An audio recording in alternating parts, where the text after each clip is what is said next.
Phone silent. Phone silent.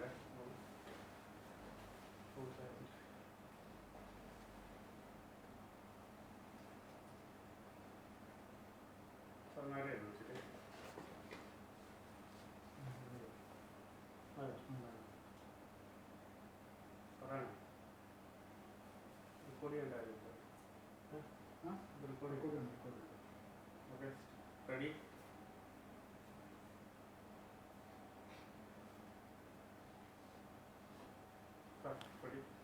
Good evening. It's our privilege to organize a session for our value customers and our well-wishers. On behalf of Almula Exchange, Kuwait, and Modern Exchange Oman, we welcome you all for the live section on how to become an influencer. We have here Nalin Chandra, a certified trainer and speaker, who will be joining us, and I will take this opportunity to welcome him for this session, for the live session for how to become an influencer. Thank you.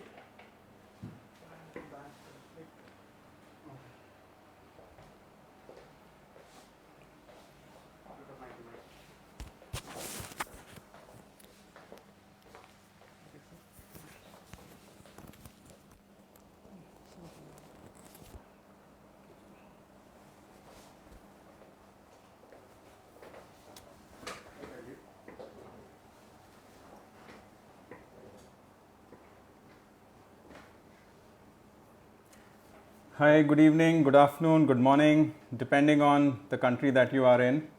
A very warm welcome to this session, How to be an Influencer. I am so grateful to Modern Exchange Oman and Almula Exchange Kuwait for having invited me to this session, which they are conducting for their customers and their patrons. So thank you so much, Modern Exchange and Almula Exchange. This topic is very close to my heart, how to be an influencer. Until we have influence in life, we are not going to succeed in life. We may have all the competencies, we may have all the knowledge, we may have the skills, but if we don't have influence on the right people, the people that are going to enable us to achieve our journey, to achieve our potential, until we have that influence, we are not going to succeed and we are not going to be happy in life. So, how to be an influencer?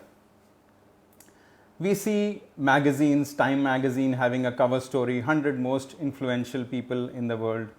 Some other magazine, 100 most celebrated celebrities in the world, 100 most followed people on Twitter. So what is all this? This is all about influence.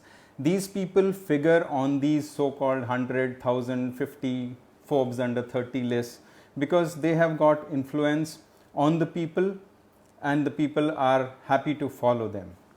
So what exactly is influence? Influence is, if we go to the definition of influence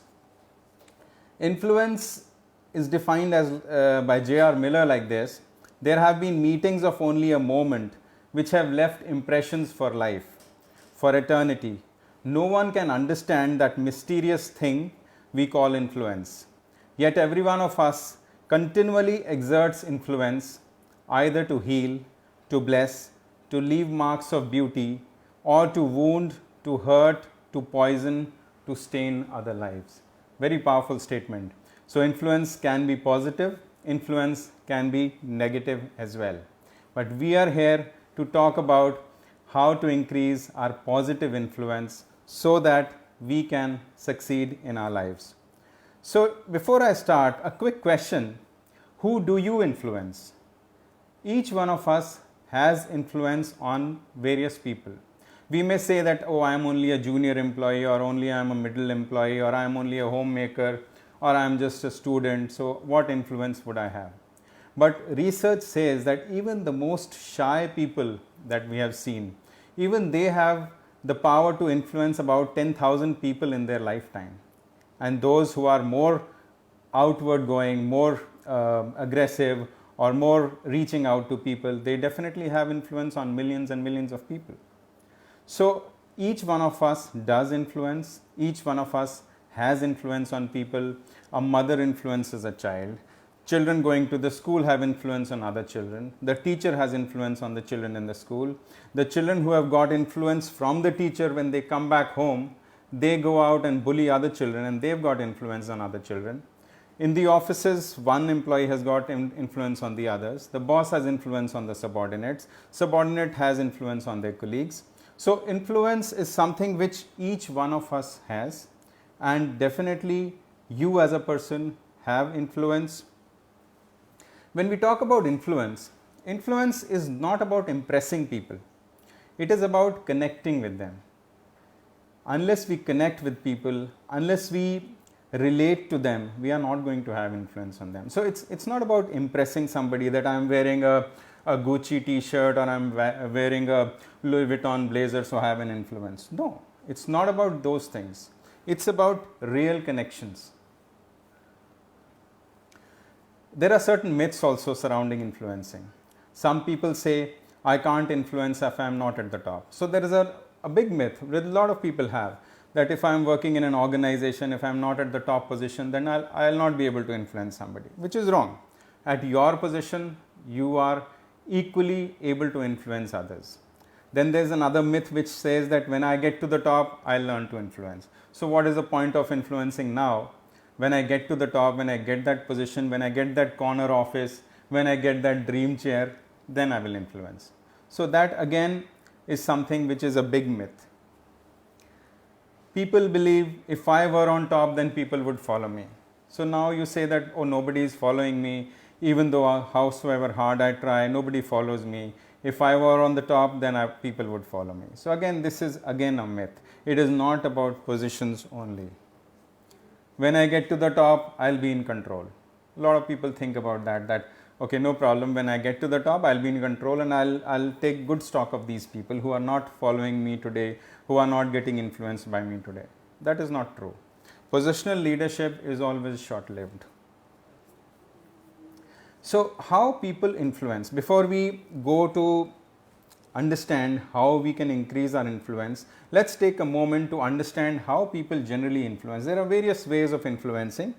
So force is one of them, where somebody forces you. You are in such a difficult situation that your boss is so aggressive, so rough, so angry at you that you've got no choice, that you are forced to get influenced by that person, which is not a good way of influencing though, but it is again that happens. Second, intimidation. Intimidation is about scaring the little fellow. If somebody is weak, the other guy is stronger. So the stronger guy pushes the weaker one and says, no, do it this way. I'm telling you, do it this way. So that is another way of influencing. Again, not a good way of influencing, but is practiced. Third, manipulation. When somebody knows something about you, which you are scared should not be disclosed openly, so the other person, knowing that, manipulates you. That if you don't do this for me, then I will leak out your secrets, or I will kind of blackmail you, or I'll use it against you. So that could be a manipulative situation. So again, not a very good way of influencing, but that is again practical and happens. Positional influence, where somebody is at a position and you are following him or her. Again, it could be negative or positive, but because of the position you are following them. Not necessarily this is bad, because being at a position, if the person is behaving nicely, you are still getting influenced by that person. So positional influence is also there. The other way of influencing is exchange, where it is a mutual benefit. So there are two people and both are gaining something in return of a transaction, let's say for example. So that is also one influence way, and you get influenced by that person, which is again nothing wrong about it. There is a way to persuade, influencing by way of persuasion. For example, a very simple example, let's say we all have social media accounts. One of your friend calls you that I have posted this video on YouTube, or I have posted this, I've made a post on Instagram or on Facebook. Can you just go and like and comment and share it amongst your circle? So that friend is persuading you to do that. So that is also one way of getting influence. Again, nothing wrong about it, but again, it's just a way of influence and one way by which people influence others. The best way, however, to influence somebody is to command respect. Respect comes from the heart. Respect is when people really want to get influenced by you, when people look forward to you, when people really believe that this is the person I should follow. That is the real influence, and that is what we all should strive to reach. We should command a position of respect, whether it is in the society, in our family, in our offices, wherever we are. Who doesn't want respect? Who doesn't want to be respected, right? But respect is a two-way street. You have to give respect to get respect. We all want respect, and if we don't get respect, we get angry. But we don't realize that are we behaving in the manner that we expect others to behave with us? So it all starts from yourself. Respect needs to be given before respect can be expected. Now we get on to few attributes that I will be telling you about today, which you should try and adopt so that you can increase your influence with people.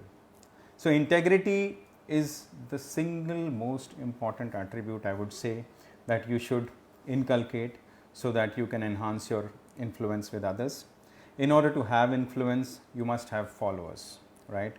And to have followers, a man or a woman must have their confidence. Until you have confidence, until you have trust, people will not get influenced by you.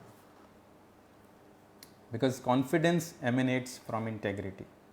If you have got integrity as a key value, key moral value, which you stand by always, people will have confidence in you. Trust is the glue that holds people together.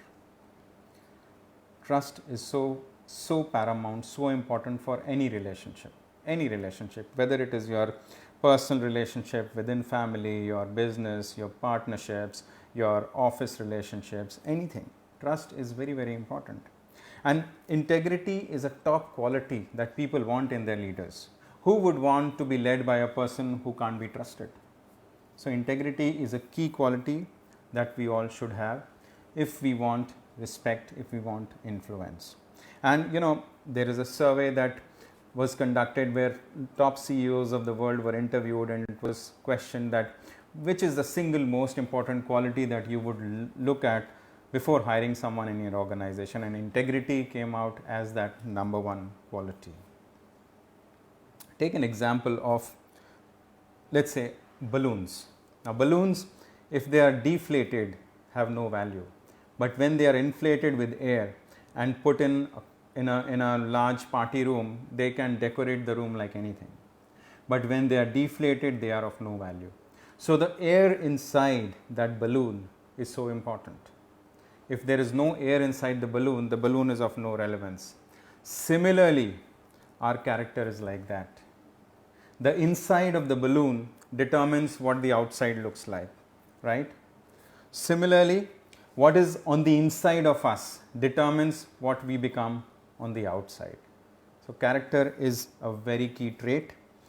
What does it mean, being bigger on the inside than on the outside? Being bigger on the inside means that your character is greater than your reputation. Your character is what you are, and your reputation is what people believe that you are. So your character is greater than your reputation. That is what integrity is. Your walk speaks louder than your talk. We've heard it various times. Actions speak louder than words, haven't we? So this is what it is. Your walk speaks louder than your talk. You may say something, but if it is not in congruence with what you are doing, people will not trust you and you will not gain influence. Your attitude has to be better than your circumstances. Whatever your circumstances may be, we may be passing through bad times, good times, whatever. But your attitude, your moral values should not change. That is what is important. If that is not there, people will not have trust on you. The other thing important on integrity is you do what you ought to do versus what you want to do. We may want to do so many things, but is it right? That is what is important. Let's say, think about any good friend of yours, any good friend, whichever is your good friend, think about that for a moment. Why do we consider that friend as a good friend? Because that friend is trustworthy. In good times and bad times, that friend has stood beside you, has never failed you, has come to your need whenever you have needed that person. So these are what character traits are. Trustworthiness is so paramount for any relationship, for any friendship, for any professional relationship. Good character traits are our best insurance to face difficult times in future. I'll give you an example. Tylenol is an over-the-counter drug manufactured by the big pharmaceutical company Johnson & Johnson. In 1982, what had happened was a lot of Tylenol, a small lot of Tylenol was laced with cyanide by somebody and was kept on the supermarket shelves in the US. 7 people had died in Chicago in 1982. But the president of the company, before this incident had happened, had conducted a meeting with all the departmental heads, all the vice presidents, and they had discussed that if in future any issue arises, what would be our stand. So everybody had taken a stand that we will stick to our ethical statement, we will stick to our moral values, we will stick to the values of the organization and abide by the moral laws. So when this incident came up sometime in the future, the president took no time and all the lots across the world were recalled, which meant that millions of dollars were lost for Johnson & Johnson. They lost the market share, where they had a market share of about 35% in September 1982 when this incident happened, which dropped to about 8% in a month's time in October 1982. But since the decision was so fast, they said that they were already knowing what to do in such instances. They took the decision so fast, and in 1 year's time they were almost back to their market share. So this is what the importance of integrity is. And people talk about business ethics. There is no such thing as business ethics. Either it is ethics or no ethics. For an organization, if it is ethics, why not in personal lives? So it has to be practiced all across. It has to be a lifestyle. It has to be lived day in, day out. So similar to the Tylenol example, we should be clear what we are going to do should a situation come that we have to take tough decisions, because it is always easy to do right when you know ahead of time what you stand for. Again, right or wrong are very subjective things. Right for someone may not be right for you. For example, a robber who is planning a robbery and executed nicely and he loots the bank, for example, for him it was the right decision, but it is not the right decision. It is not the right action. So we have to take responsibility for our decisions. We have to hold ourselves accountable for every moment, every thought, every act that we undertake. It is our responsibility. We are the CEOs of our own lives. We have to take charge of our lives. Integrity is choosing your thoughts and actions based on values rather than personal gain. As human beings, we all want gain in life, right? We don't want losses. I will not say, oh, I'm so happy today that I lost $1 million. We all want personal gains. But personal gains should not be at a cost of our moral values. Our thoughts, our actions have to be really consciously correct. Integrity is doing the right thing even when no one is watching. It's not that, oh, a $10 note is, you found it on the road and you just look around, nobody is watching you and you pick it up. Integrity is your conscience. Whether deep down inside your heart, whether you know what you're doing is right or wrong. That is what integrity. And it is not to be practiced one day, 1 week, 1 month. It has to be a lifestyle, as I said. It has to be lived every day. Yeah. So another few more small examples. Now, keep your promises. Very simple. I mean, there can't be an exhaustive list, but just to emphasize the point of integrity, I'm just giving you a few more examples. Keep your promises. If you have promised something to someone, abide by that. Pay for something you forgot to pay for. Don't get happy that getting out of the hypermarket that, oh, the cashier forgot to bill me for this pack of something that you bought. Don't get happy, because that cashier might get penalized for that. Might be that cashier's salary is deducted for that. So don't get happy with that. Have integrity in yourself. Never betray trust, even if you get into trouble, so far as you are right and the person you are trusting is right. Yeah? Do not gossip. Do not play a blame game, because these are not good traits. These are just time wasters. These are bad character traits. Small, simple things, no rocket science, but sometimes we just need again to somebody to point it out to us, because integrity is a choice between what's convenient and what's right. Everything convenient may not be right. So just be careful. We can land into trouble. Enough of integrity. Let's get on to the second attribute which I'll talk about today. You can enhance your influence by nurturing people, by developing people. Again, it's not about leadership positions. It's not about organizational positions. It's not about hierarchies. It's about empowering people, your colleagues, your family, your known people, anybody. Because nurturing has the ability to transform people's lives. And how do you do that? You have to give power to them. You have to give appreciation to them. But there are a lot of challenges where people face, where they don't nurture people, they don't empower people, because people say they don't stay where we put them. I'll give you a small example. This is a story about two pastors in a church in the US, and they were working in the same church, and then one of them gets transferred to a different city, and they meet after 20 years. And when they meet, so the person who has been transferred, he asks his friend, oh, how's your church going on? My church has been doing quite well. So this guy replies, no, I left that job. I'm not a pastor anymore. I'm a funeral director. And he's like shocked. A funeral director? Why? He said, because human beings are so difficult to handle. Now I only have to handle dead bodies, and that's so easy, they don't move. So humans are humans, that's on a lighter note. But we will definitely have problems with people, but doesn't mean that we don't nurture people, we don't empower people. That's what the good part in yourself will emerge if you are developing people. The other challenge people face is that people underestimate people. Their employees are underestimated. They believe that no, he or she can't do it, so I can't delegate, I can't empower this person. So we underestimate people.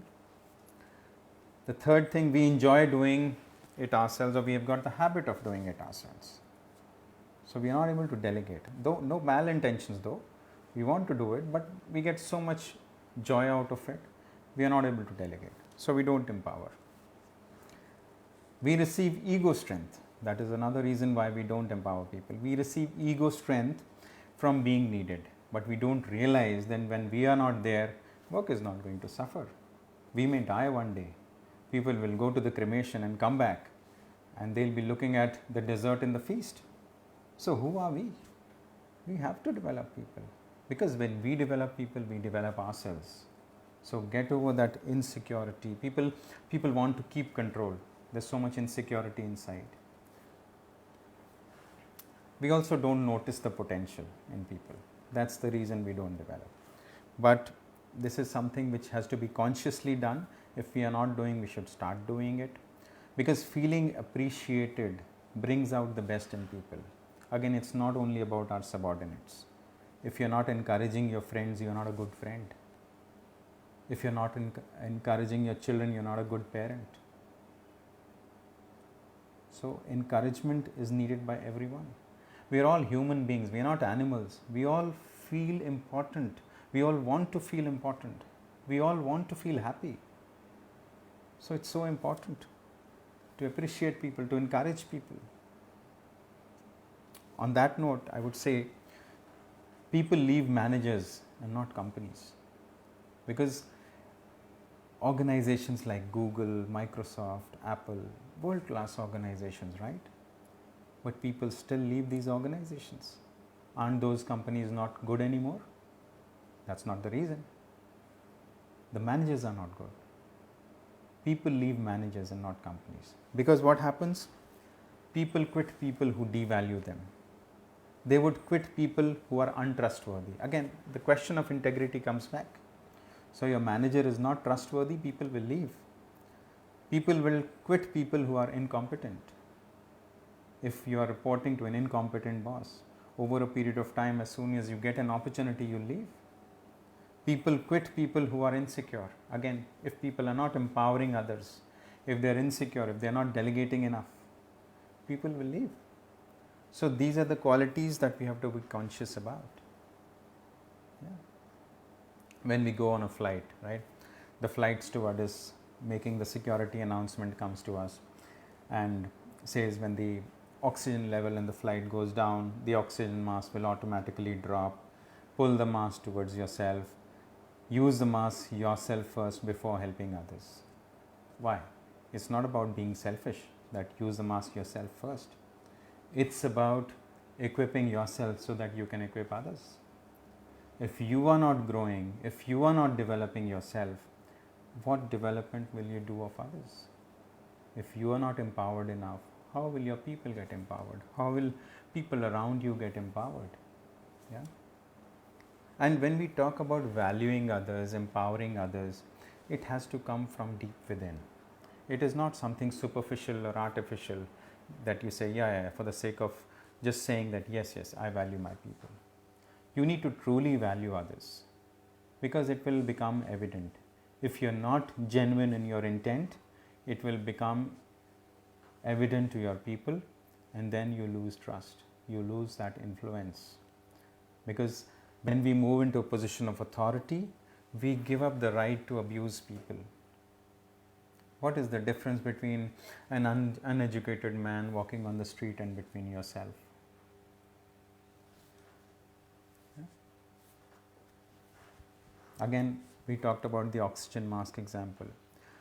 I move forward from that if we have qualities like, not really qualities, but if our behavior is of jealousy, hatred, anger, that's what we are going to pass on to our people. That's what we are going to emit.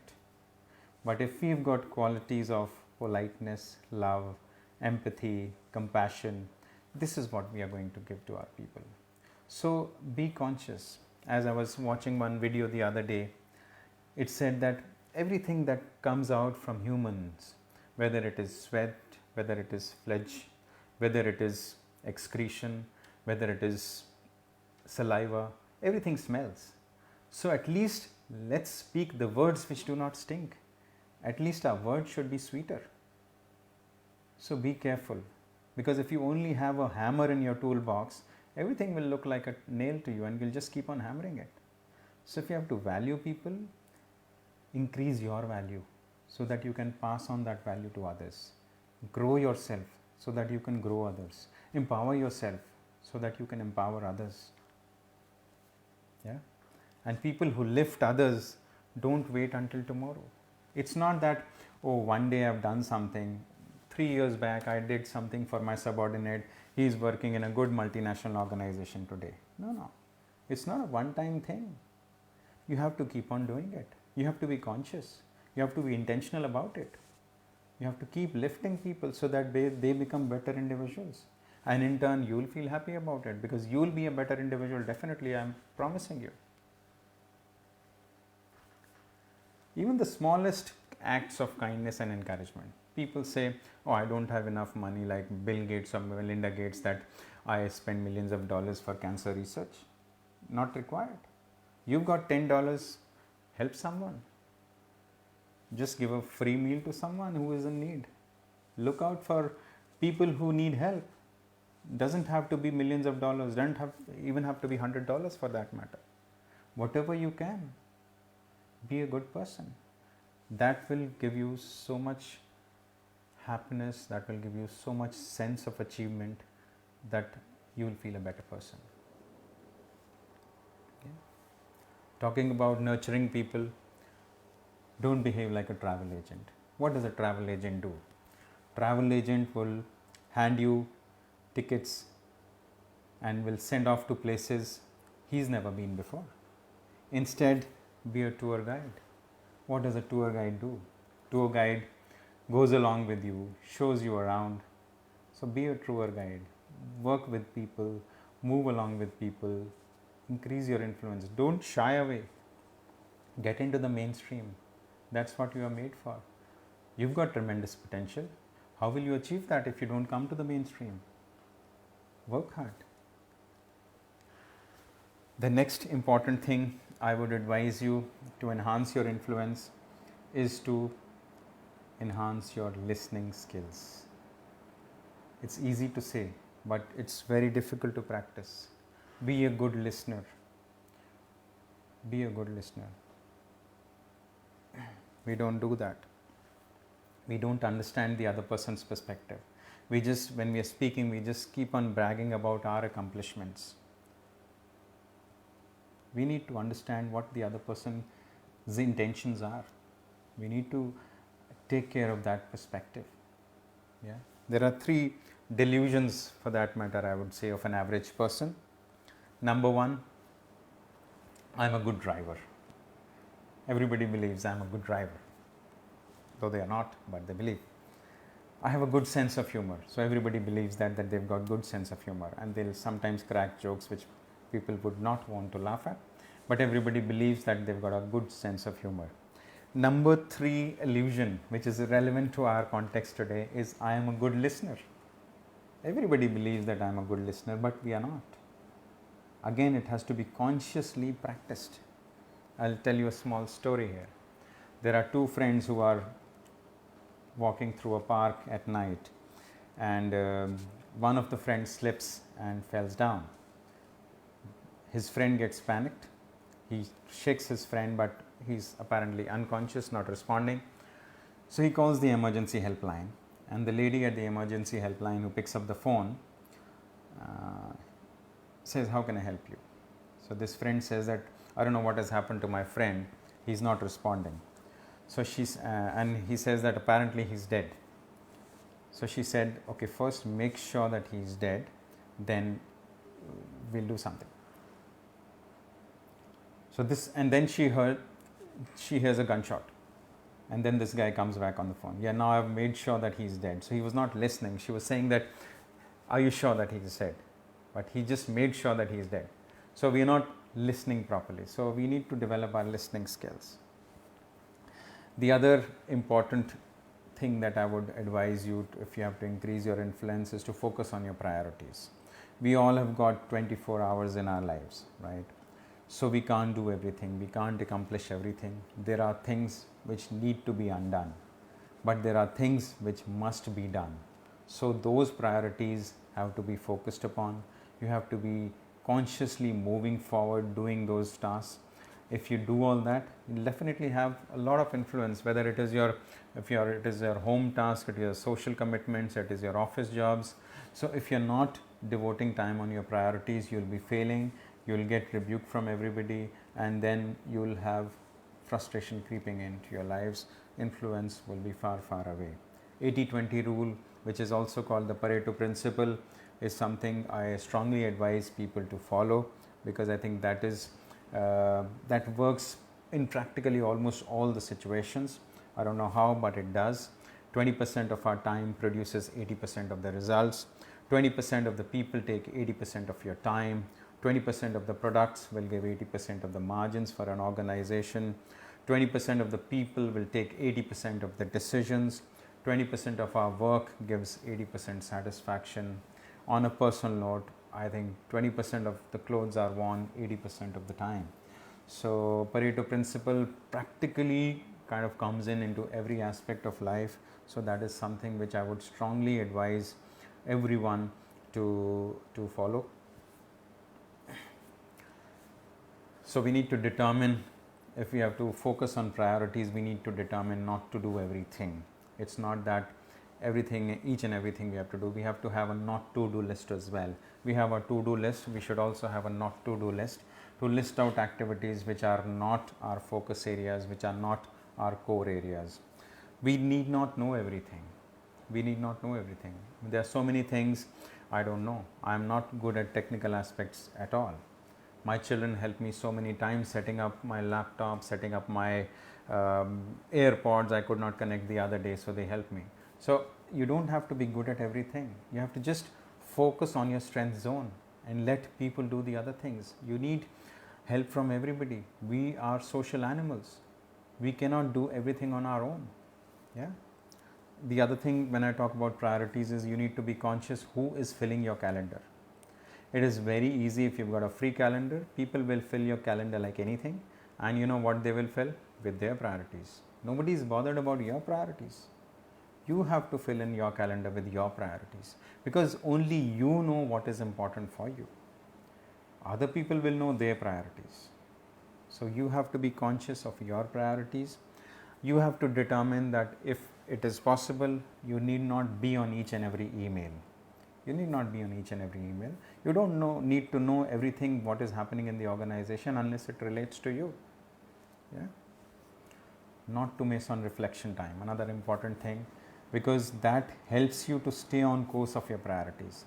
If you're not reflecting daily, if you're not monitoring what you were doing all day, what was supposed to be done, what could be done, what could not be done, what is to be done tomorrow, if you don't do all that monitoring, then you will miss out on your priorities. So I strongly advise everybody to spend 10-15 minutes every evening before you sleep to spend reflecting on how the day was, how the past week was. Okay. The next thing that I want to talk about as an influence enhancer attribute is our attitude. Our attitude is so important, because a person of influence is not with a certain set of circumstances, but with a certain attitude. Our attitude has to be positive, has to be good, has to be welcoming, has to be to achieve our potential. We must be always after that. And attitude is, it's not what happens to me, how we react, how we behave is what matters. I'll tell you a small story here. There was a farmer who was taking his donkey from the fields, and there was a deep pit which the farmer didn't see, and the donkey just slipped into that pit. After all the efforts, the donkey was not able to get the farmer was not able to get the donkey out. So he tried his best, but nothing happened. 2-3 more people came in, and then they all tried together, but nothing happened. So then they all decided that, oh, it's very difficult to kind of take him out, and if we leave the donkey like that in the pit, then it's very prone to any animal coming in and eating the donkey. So let's bury the donkey here in the pit. So they started pouring sand into the pit.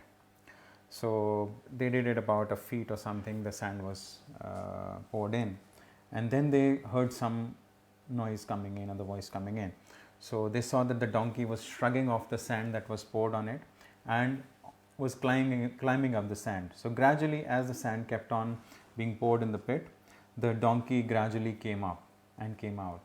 So even though when the farmer and his accomplices had decided that we'll bury the donkey, but see the attitude that the donkey had, wanted to live, and gradually it came out. So this is what happens with us. We also face challenges. There are a lot of challenges that come to us in our lives, but it is our attitude that kind of gets us out of it. If I talk about attitude a bit further, companies seek out to people when they hire people. Obviously they need to see the ambition that the person wants to do the job, and they want to see whether the person has skills and competencies as well. But the third important thing that is seen is that what is the person's attitude towards the company, what is the attitude towards the people, and especially when it is talked about promotions. So what is the attitude towards excessive demands on time and energy? So all things being equal, the person who gets promoted is the one with the right attitude. Attitude, therefore, is a major disqualifier. Our attitude is actually a choice. People may say that I am in a bad mood because my boss spoiled my mood, or my spouse spoiled my mood, or my father told me something, or the traffic was bad. So people might put the blame on anybody. but in effect, our attitude is our choice. Whether we have to be happy or not is our choice. People ask me that, I mean, you have lived in so many cities. You have lived in London, you've lived in Singapore, in India, and now in the Middle East. So which city do you like the most? I said, the city I am in, I like that city the most. So it's not about the city. It's not about my external environment. It's about me. So my attitude has to be positive. I have to find my happiness wherever I am, because the happiness is within. It's not to be found in my city or in my environment. Our attitude determines our approach to life. There was a person who used to get his lunch to the office, and every afternoon when he used to open his lunch packet, he used to crib, oh, again those halloumi cheese sandwich, again the halloumi cheese sandwich. So his colleague said that, oh, you crib every day with this halloumi cheese sandwich, why don't you tell your wife to make you something else tomorrow? He got angry at his colleagues and said, leave my wife out of this, I make my own sandwiches. So that's what it is. Our attitude is inside us. Yeah? Our attitude can turn problems into blessings. We are all human beings and we pass through various life events. Some people lose their jobs, some people lose a near or dear one in the family or in friend circle. You might have a divorce, you might have some other life events.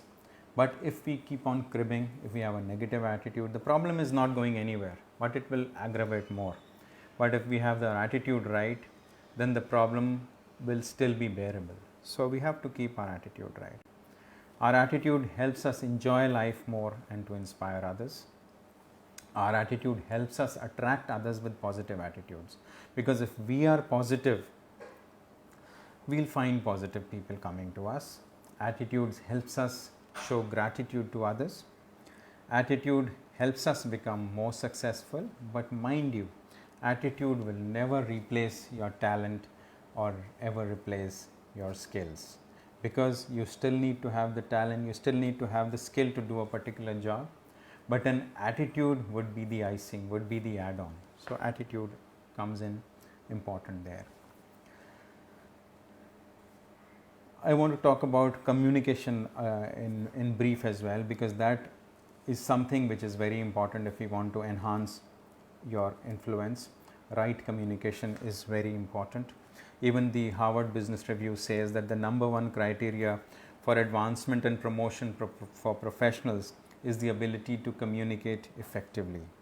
Now we are exposed to a hell lot of communication channels today, whether it is television, your emails, your social media, news, radio, blogs, and as per one research, it is said that there are 35,000 on an average messages or feeds that come to an average human being every day. It's a combination of all emails, text messages, WhatsApp messages, Facebook, Instagram, whatever feeds, your TV information. So that's the huge kind of an information overload that we are getting every day.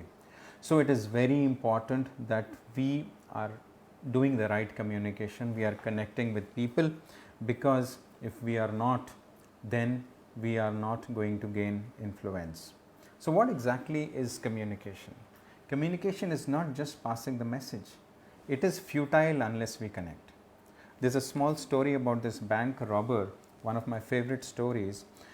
This is a story from 1920s, I read it somewhere, that there was a bank robber in Mexico and he used to cross over to Texas in the United States and do some robberies and then go back to Mexico, and the US police was finding a lot of struggle in getting this person. So one smart policeman came in, and with a tip off he was able to locate this robber when he passed across the border into Mexico and was sitting at a restaurant. So he reached out and he pulled out his gun and put it on his forehead and said that if you don't give back all the money that you have looted, I'll just blow your brains off. So this guy, apparently he didn't know English, but obviously he could see his hospitable intent. So he started speaking in Spanish, but the policeman didn't know Spanish, so he didn't understand. There was a guy sitting there at the restaurant and he came in and he said, "Gentlemen, can I offer some help? I know both English and Spanish. Can I be your translator?" So they said, "Yeah, okay." And the policeman said, "Tell him that if he doesn't return the money, I will blow his brains off." So he tells the robber, and the robber starts speaking in Spanish and tells him that no, tell him not to kill me, I've got all the money safe, go to this address and get the money back.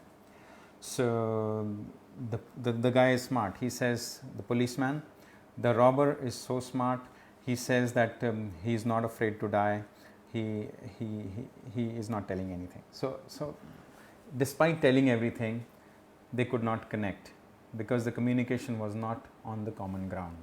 So again, this is a small example, but when we communicate, unless we understand others' perspective, unless we connect with the other person, the communication is really futile. Right communication inspires trust, hard work, and generates momentum. Connecting increases our influence in every situation. And we are talking about influence, so connecting is so important, whether it is promotions, whether it is career advancement, whether it is our marriage, whether it is with children, friends, workplace, marketplace, community. Connection is very, very important because connection is all about others. We may communicate our perspective, but connection only happens when we understand others' perspective. Yeah. There's a small story about Warren Buffett, the big time stock market investor. There was a lady who was wanting to get an appointment with this guy Warren Buffett, and she was not getting it. Somehow she secured a 15 minutes appointment, and then she wanted to make the most out of it, so she did some research, and she found out that Warren Buffett holds investments in the Coca-Cola company, and cherry Coke is his favorite beverage. So she picked up 2 cans of cherry Coke before she went for interviewing Warren Buffett, and she said, "Mr. Buffett, good morning, thank you for giving me time. Before we start our interview, could I offer you your favorite beverage?" Warren Buffett was so impressed. He said, "Lady, never it has happened in my life that an interview has started with my favorite beverage. You can have all the time you want." So this is the power of connection. Similarly, another story comes to my mind when I talk about connection.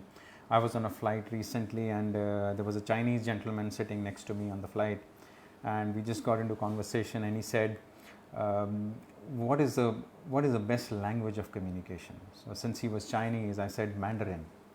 He said, "No, I thought you would say English."